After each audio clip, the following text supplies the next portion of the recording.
My name is Laura Smith, and I am the archivist who oversees the Connecticut Business, Railroad, and Labor collections in the Yukon Archives.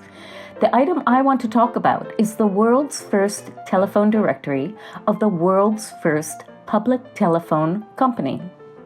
Many states have claims to fame of items that become household or cultural phenomena, and Connecticut can celebrate that the first public telephone company in the world was established by George Coy on January 28, 1878 in New Haven.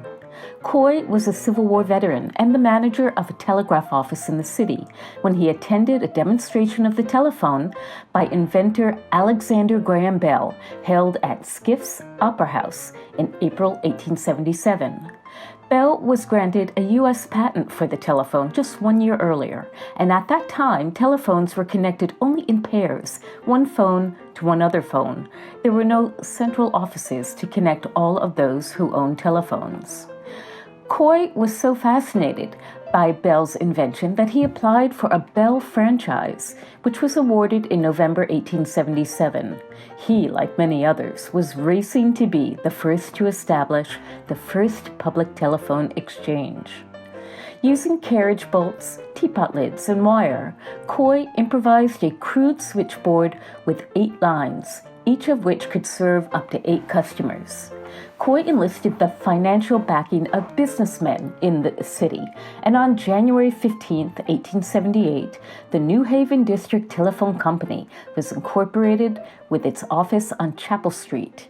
On January 28th, the first commercial telephone exchange in the world, not just in Connecticut, not just in the United States, but in the world, was opened in New Haven with 21 customers.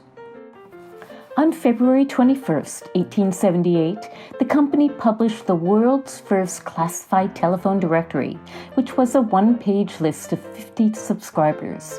The earliest subscribers included doctors, dentists, and pharmacies, the police and post office, as well as shops, factories, and markets in the city. Subscribers paid $1.50 per month for the service. The directory is in itself an amazing research item. First, it clearly tells us its date, its place, and why it was created. It lists real people and businesses of the time. There is no ambiguity in this document. You can trust it to be truthful because an item like this is meant to convey the absolute truth with no opinions or propaganda. This document also provides the basis for meaningful historical research. There is so much information that can be pulled from it.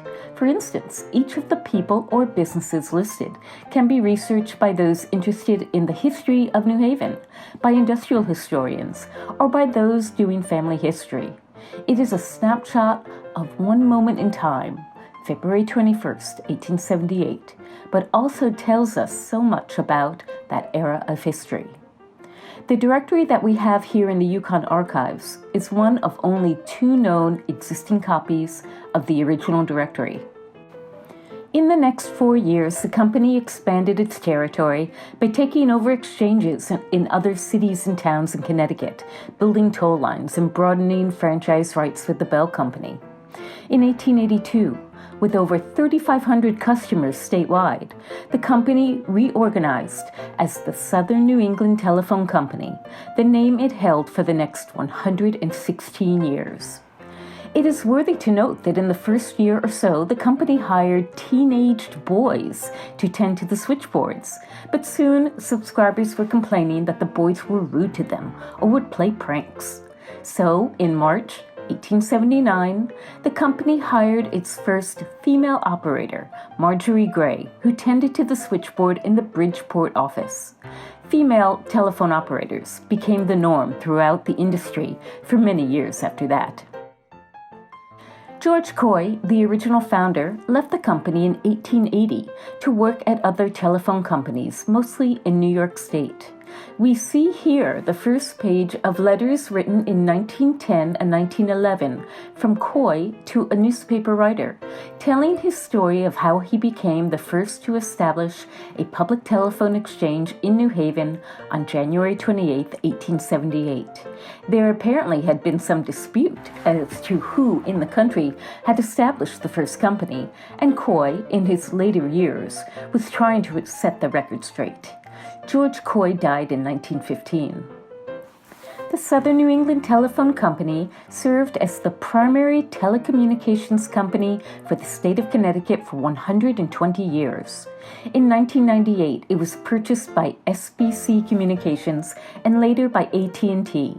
The successor to the company in Connecticut is now Frontier Communications. Archives and Special Collections received the records of SNET in 1998.